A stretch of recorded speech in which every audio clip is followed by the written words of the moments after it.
Welcome back to NewsX World. I'm Asuma Katauka and you're watching Focal Length, where we get you a briefing on topics from across the world. Venezuela is once again at the center of intensifying geopolitical pressure. The United States has stepped up military and diplomatic signals against the Maduro's government, moves that Caracas has called a direct threat to its sovereignty. Even as Washington applies pressure, Venezuela is receiving diplomatic backing from Russia and China, and regional powers including Brazil and Mexico. At home, the country continues to grapple with inflation, shortages, political repression, and deeply polarized opposition landscape, raising questions about governance, democracy, and daily life for ordinary Venezuelans. To discuss this, joining us now from Caracas is Ms. Jennifer Barreto-Leyva, a lawyer and journalist who has been closely tracking political developments, media freedoms, and public sentiment in Venezuela. Thank you very much for joining us, Ms. Jennifer.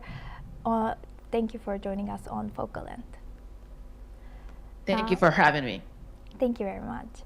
Now, my first question to you is, how are people on the ground reacting to the intensified military pressure by the U.S. on Venezuela? The people is kind of divided at this moment because there is a hope sentiment that is among all of us. But at the same time, we are kind of terrified of the military actions because it's a big deal when we are talking about a possible intervention on military actions in the country. But people is extremely hopeful because it seems like Venezuelans are going to recover their freedom once and for all. Right. And Maduro has called these attacks by U.S. and foreign aggression. How do you think the leadership is tackling the crisis and potential pressure and threat on Venezuelan sovereignty?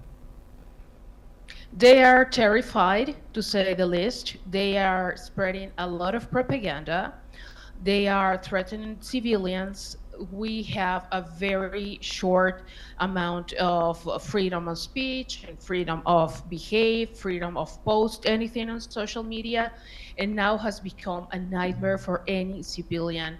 They are terrified, they are very scared, and their action shows how scared they are of a possible military intervention in the country.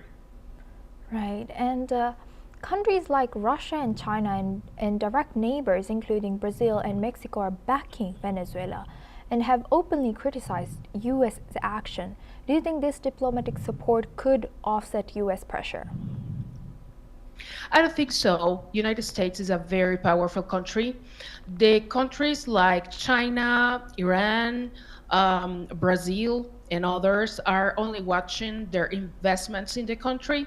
It's kind of funny that Venezuelan regime talks about an invasion, but we have been invaded by Cubans, Iranian, China people from about 2 decades or so. So they are pretty much watching their investments instead of supporting the Venezuelan regime, and you can tell they are only showing that sort of support vocally, but it doesn't show in actions actually. So I don't think so. And you know, looking at Nobel Peace Prize, Venezuela's Maria Machado recently won the Nobel Peace Prize. Do you see Machado as a unifying figure for the opposition or a polarizing one, and why?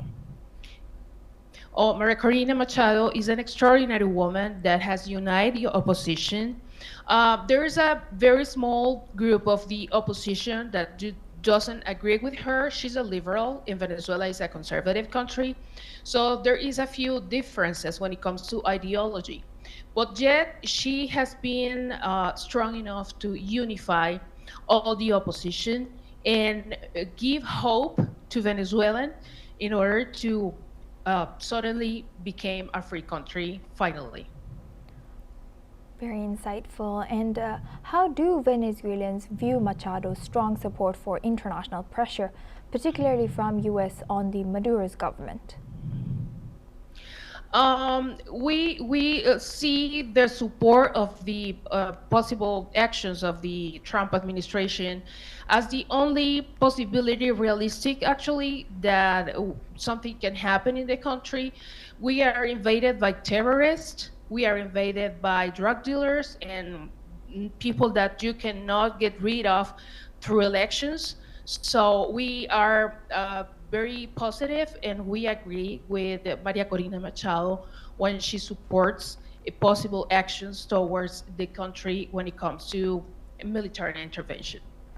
And Ms. Jennifer, now going back to civilians in Venezuela, beyond the headlines about oil and sanctions, how are inflation and commodity shortages affecting the day-to-day lives of the Venezuelan people today?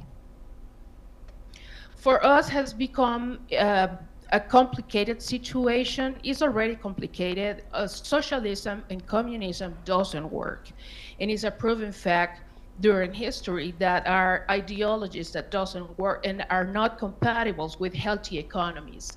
So right now we have another factor that weakens our economy and make us even more difficult to save any money or to have provisions for our houses. It has been a very complicated journey, but yet people is so hopeful for what can possibly come with a military intervention or any other action from the U.S. administration that we are kind of resistant because at the end the outcome will worth it. Ms. Jennifer, if you're comfortable, can you give us an example from your life or your acquaintance's life where this reflects? Well, maybe you don't have the same lifestyle that you have 20 years ago when we didn't have socialism or communism in the country. And maybe 10 years ago, you can have I don't know, $100 budget. And now that budget has become into something about $2,000 a week. So it's not the same. Before, one person was the only one responsible for the economy of an entire household. And now every single person under the roof has to work in order to have half of the lifestyle you used to have 5 years ago. So it's very, very, very difficult because we have an inflation that is out of control.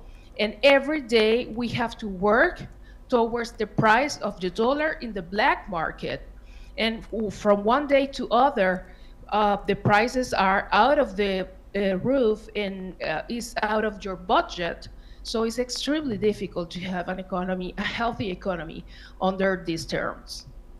Thank you for sharing that. And now, time and again, journalists and opposition leaders have been detained in Venezuela. Do you think there is still space for independent political voices and media in Venezuela? Unfortunately, no, that's not a possibility. When you live under the socialism or communism regime, there is not such a thing as an independent media or independent politicians. Anything can lead you to jail. A status on WhatsApp, a story on Instagram, or a tweet on X.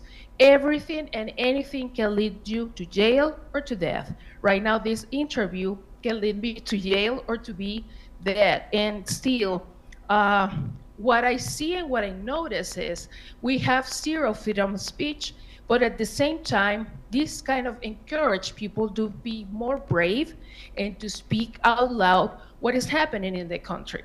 So that's a pretty good message for people outside that support these ideologies. This is what is going on a daily basis as a realistic point of view when you live under a socialist or a communist administration. Ms. Jennifer, that is so powerful. Thank you for risking it all and joining us and sharing that, light on this. And lastly, Ms. Jennifer, how has public discourse changed in response to both internal governance and international pressure? When it comes to international pressure, it has been a relief for all of us because we think that we are finally heard. We have been warning about the situation a lot of previously with a lot of people around us, and it has been extremely difficult to be heard. Finally, the world is like hearing us and understanding how big is the danger that Venezuela represents for international community. When it comes to the local speech, um, again, we know there is like this threat among all of us as civilians, and we know it's very dangerous to speak. But at the same time, people is positive, and we are faithful and full of hope and full of strength when it comes to speak our minds, because when you lose everything, as we do when you are on a socialist or communist administration, you lose all fears. So we are strong, we are hopeful, and we truly confident this work out finally in order to recover our freedom. Very inspiring. Thank you once again for risking it all as a journalist and joining us all the way from Venezuela. Thank you very much for your bravery. Ms. Jennifer Barreto-Leyva, thank you for sharing your insights with us on Focal Length. With that, it's a wrap on this episode of the Focal Length. For more news, international news and updates, stay tuned on NewsX World.